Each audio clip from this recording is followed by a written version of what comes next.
काही वेळेला असं होतंय, की मार्केटमध्ये मिळणाऱ्या महागड्या वस्तू ज्या आपल्याला फार आवडतात आणि फार महाग असल्यामुळे आणून खाणं म्हणजे हा एक मोठा विचारच पडतो. तर आजच्या व्हिडिओमध्ये मी तुमच्यासाठी मार्केटमध्ये मिळणारी अशीच एक महागडी वस्तू घरच्या घरी बनवून दाखवणार आहे, जी बनवण्यासाठी तुम्हाला विचार करावा लागणार नाही आणि ही तुम्ही केव्हाही घरी बनवून खाऊ शकता. तर नमस्कार, मी रेणुका. तर तुम्हा सर्वांचा पुन्हा एकदा माझ्या यूट्यूब चॅनलमध्ये फार फार स्वागत आहे. तर मग उशीर कशाचा, चला सुरू करूया आजचा व्हिडिओ.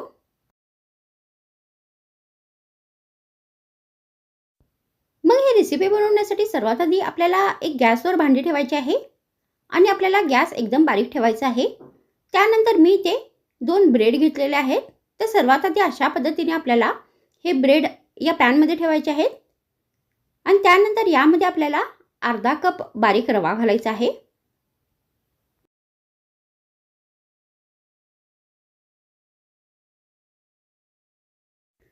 त्यानंतर आता आपल्याला हे जे दोन्ही साहित्य आहेत ते व्यवस्थित स्मॅश करून घ्यायचे आहेत.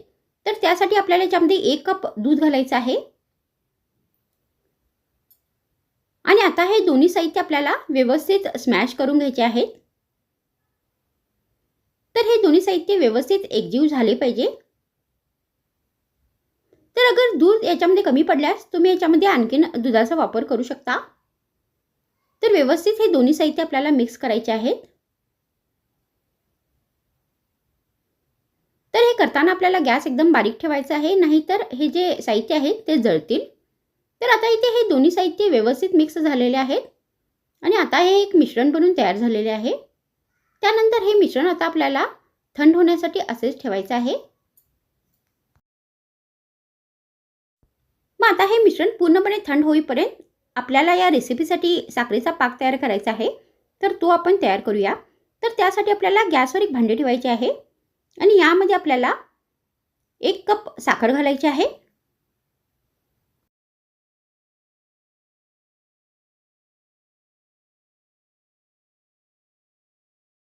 त्यानंतर यामध्ये आपल्याला साखरेच्याच मापाने 1 कप पाणी घालायचं आहे.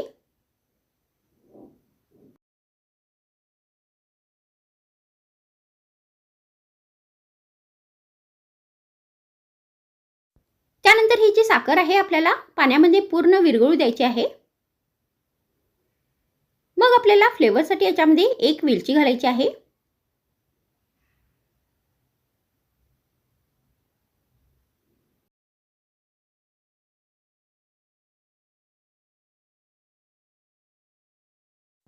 तर आता इथे ही साखर पाण्यामध्ये विरघळलेली आहे.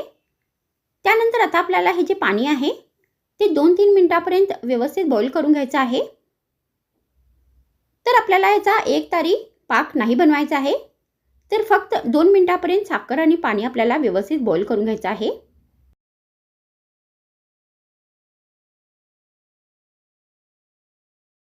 तर आता इथे हे दोन्ही साहित्य व्यवस्थित बॉईल झालेले आहे आणि इथे हा साखरेचा पाक बनून तयार झालेला आहे. त्यानंतर आता आपल्याला गॅस बंद करायचा आहे.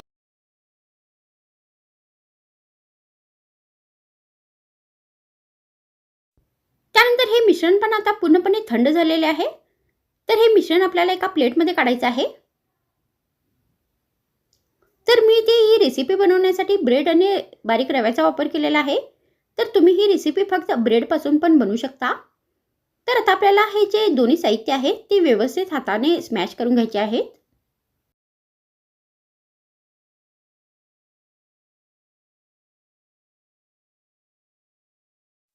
तर हा जो ब्रेड आहे तो व्यवस्थित आपल्याला हाताने स्मॅश करून घ्यायचे आहेत आणि हे जे दोन्ही साहित्य आहे ते व्यवस्थित मिक्स झाले पाहिजे, एकजीव झाले पाहिजे.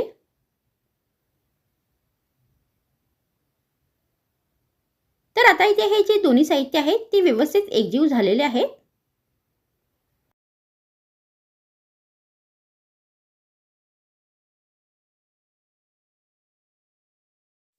त्यानंतर आपल्याला थोडंसं मिश्रण हातामध्ये घ्यायचं आहे आणि अशा पद्धतीने अंडाकारमध्ये आपल्याला याचे पेढे बनवून घ्यायचे आहेत.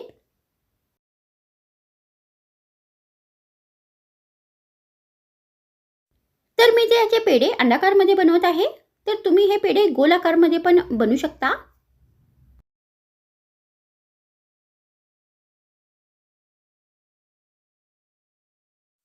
तर अशा पद्धतीने आपल्याला या मिश्रणाचे पूर्ण पेढे बनवून घ्यायचे आहेत.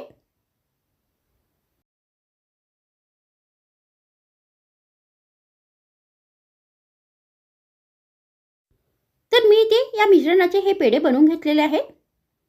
त्यानंतर आता आपल्याला ही जी रेसिपी आहे ती फ्राय करायची आहे.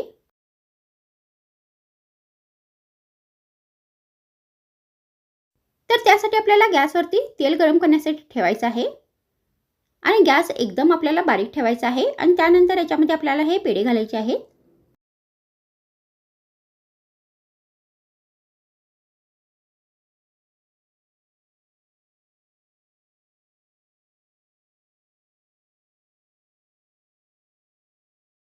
आणि आता हे पेढे आपल्याला व्यवस्थित ब्राऊन होईपर्यंत तळून घ्यायचे आहेत.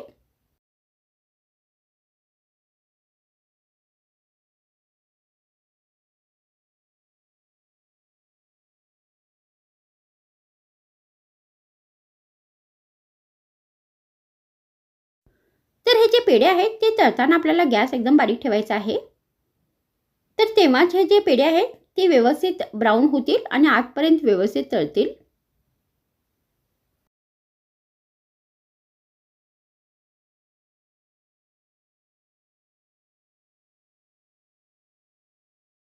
तर मी या पेढ्यांना इथे अंडाकारमध्ये आकार दिलेला आहे. तर तुम्ही हे गोल पण बनवू शकता, नाहीतर चपट्याकारमध्ये पण हे बनवू शकता.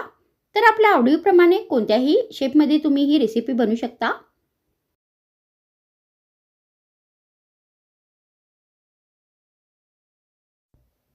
तर आता ही जी रेसिपी आहे ती व्यवस्थित फ्राय झालेली आहे आणि व्यवस्थित ब्राऊन झालेली आहे.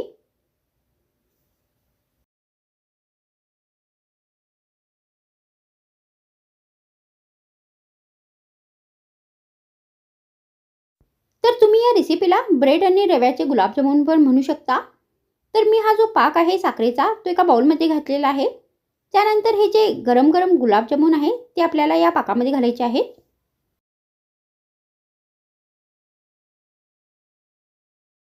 त्यानंतर हे जे गुलाबजामुन आपल्याला या पाकामध्येच 15-20 मिनिटापर्यंत असेच ठेवायचे आहेत, कारण त्यामुळे हे जे गुलाबजामुन आहेत ते पाकामध्ये व्यवस्थित मुरतील. तर आता इथे 20 मिनिट झालेले आहेत आणि या पाकामध्ये हे जे गुलाबजामुन आहेत ते व्यवस्थित मुरलेले आहेत. त्यानंतर आता आपल्याला या रेसिपीला अशा पद्धतीने सर्व करायचे आहे. तर तुम्ही अशा पद्धतीने ब्रेड आणि बारीक रव्याचा वापर करून हे जे महागडे मार्केटमध्ये मिळणारे गुलाबजामुन घरच्या घरी केव्हाही बनवून खाऊ शकता. हा व्हिडिओ संपवण्याच्या आधी मला तुम्हा सर्वांना एकच विनंती करायची आहे की अगर तुम्हाला माझा व्हिडिओ आवडल्यास माझ्या व्हिडिओला शेअर करा, मला कमेंट करा, माझ्या व्हिडिओला लाईक करा आणि माझ्या चॅनलला नक्की सबस्क्राईब करा. तर मागच्या व्हिडिओमध्ये इतकेच. पुन्हा भेटू आणखीन एक नवीन रुचकर रेसिपीसोबत. तर मग थँक्स फ्रेंड्स वॉचिंग माय व्हिडिओ.